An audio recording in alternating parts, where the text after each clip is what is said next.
Hola a todos, mi nombre es María Juliana y a continuación voy a hablar acerca de la sucesión ecológica, que es un subtema de las relaciones ecológicas y ese es mi tema de exposición. Ok, en primer lugar, ¿qué es una sucesión ecológica? Bueno, pues una sucesión ecológica es un proceso natural en el que se generan una cantidad o una variación de cambios en una comunidad o en un ecosistema específico. Dichos cambios se pueden observar a través del tiempo y del espacio. En segundo lugar, tenemos características de una sucesión ecológica. Primero, las sucesiones ecológicas se pueden deber ya sea por colonizaciones o extinciones locales de especies, aunque hay un tipo de sucesión ecológica que es la sucesión ecológica secundaria, de las que les hablaré más adelante, y en esta la sucesión se inicia ya sea por procesos externos como un incendio, una inundación o la tala de árboles. En la segunda característica tenemos, durante la sucesión evoluciona el nivel de complejidad de los ecosistemas.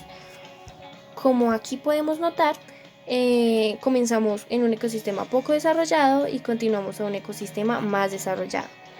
El ecosistema más desarrollado se le denomina clímax, que es el resultado de la sucesión ecológica. Y por último tenemos, los cambios que se generan son progresivos y requieren de tiempo dependiendo de los residuos o los organismos previos.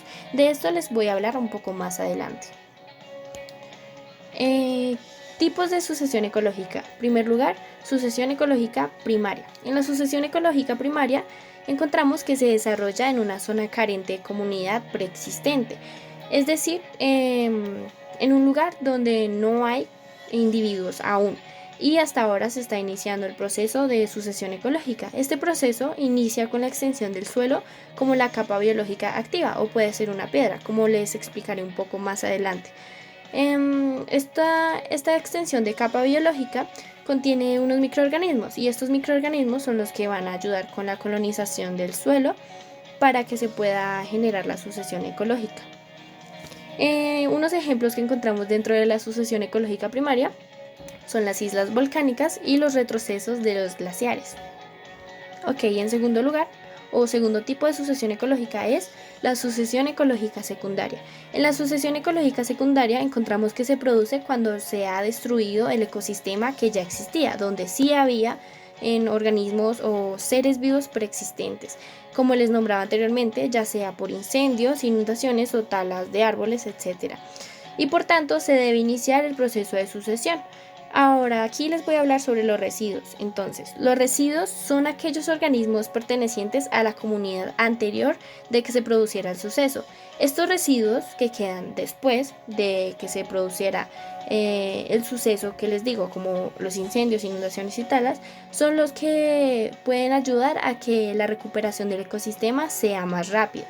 Y así finalizar la sucesión ecológica nuevamente en el clímax, que lo explicaré un poco más adelante, más a detalle. Ok, aquí como les mostraban ejemplos, tenemos tala de árboles y también incendios, aunque hay otros factores, ya sea por factores naturales, como lo sería una inundación o algunos derrumbes, etcétera, o por factores como los seres humanos, que intervienen en los ecosistemas. Ok, aquí voy a hacer una explicación gráfica de los tipos de sucesión ecológica. En primer lugar, la sucesión ecológica primaria. Vamos a usar un color que se note. Ok. Bueno, aquí encontramos que en primer lugar hay una roca. Voy a hacer la explicación con una roca. Entonces encontramos en el territorio que parte de la sucesión ecológica una roca. Ese sería el terreno donde se van a desarrollar los microorganismos. En segundo lugar, dicha roca, por factores externos como el agua o el sol, se va a erosionar y en ese momento llegan algunos organismos como los líquenes y los musgos, que son los primeros organismos que llegan a colonizar el territorio. Ok, en tercer lugar encontramos que después de que llegan los líquenes y los musgos ya empiezan a crecer hierbas y pasto. En la cuarta etapa, después de que crecen hierbas y pasto, empiezan a crecer los arbustos. Y en la siguiente etapa encontramos un bosque joven donde crecen cerezas o pinos jóvenes, etc. Y en último lugar encontramos ya un bosque adulto donde crecen árboles de hojas anchas. Cabe resaltar que en este momento es cuando se le denomina al territorio virgen. Pero si por ejemplo puede haber una intervención, no sé, en este momento de la etapa por un incendio, una tala, etcétera, todo regresaría, pero ahora sería tipo de sucesión ecológica secundaria, que es lo que les voy a explicar. Pero en general, si la sucesión ecológica primaria llega al clímax, es una sucesión lineal. Voy a explicarlo un poco más adelante. Aquí voy a explicar de manera gráfica la sucesión ecológica secundaria. Aquí, como les hablaba, encontramos un factor externo como lo viene siendo el fuego.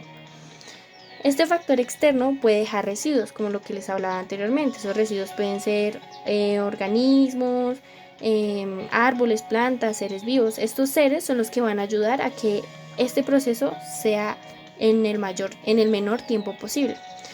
Ok, después de que se establece que hay residuos, etc., estos organismos van a ayudar para que crezcan las plantas o las hierbas, especialmente hierbas y pasto, en esta etapa, hierbas y pasto. En la siguiente etapa van a crecer plantas que viven por más de 2 años, como por ejemplo el romero. Esta etapa se le denomina la etapa de las especies pioneras, que lo explicaré un poquito más adelante. En la siguiente etapa encontramos arbustos, pinos, etcétera, un bosque joven, así como en la sucesión ecológica primaria. En este momento se le conoce como las especies intermedias. En último lugar encontramos el clímax, como les decía, el resultado de la sucesión. Y en este momento ya tenemos el bosque adulto. Bueno, ya habiendo explicado de manera gráfica la sucesión ecológica secundaria, pasemos a explicar algunos mecanismos de la sucesión ecológica. Encontramos la facilitación, que es un mecanismo por el que las especies con gran capacidad de colonización de supervivencia aseguran la llegada de especies de etapas posteriores. Encontramos también las especies pioneras, como les hablaba ahorita, que son las que se encuentran, un momento, los subrayaré, las especies pioneras, de las que les voy a hablar en este momento, que son las que llegan primero a los sitios inhóspitos.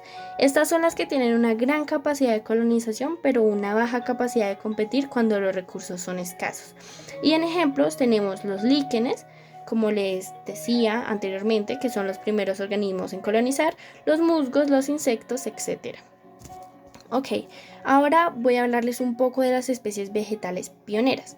Estas especies vegetales tienen tejidos con altas concentraciones de nitrógeno y fósforo, que hacen que se convierta en el alimento preferido de los herbívoros. De esta manera se acelera el proceso de sucesión porque los herbívoros van a venir a comer de dichas plantas y de esta manera se sabe que estas plantas tienen una elevada mortalidad, pero esto es lo que asegura pues el desarrollo o la sucesión ecológica a futuro, gracias a que esto atrae más especies, aunque tengan que sufrir tengan que sufrir una elevada mortalidad, más adelante se van a sustituir por otras plantas de etapas mucho más tardías. Lo que podemos apreciar en las imágenes son líquenes y musgos, que son las primeras especies o microorganismos en colonizar los territorios. Y eso ha sido todo. Muchísimas gracias por su atención.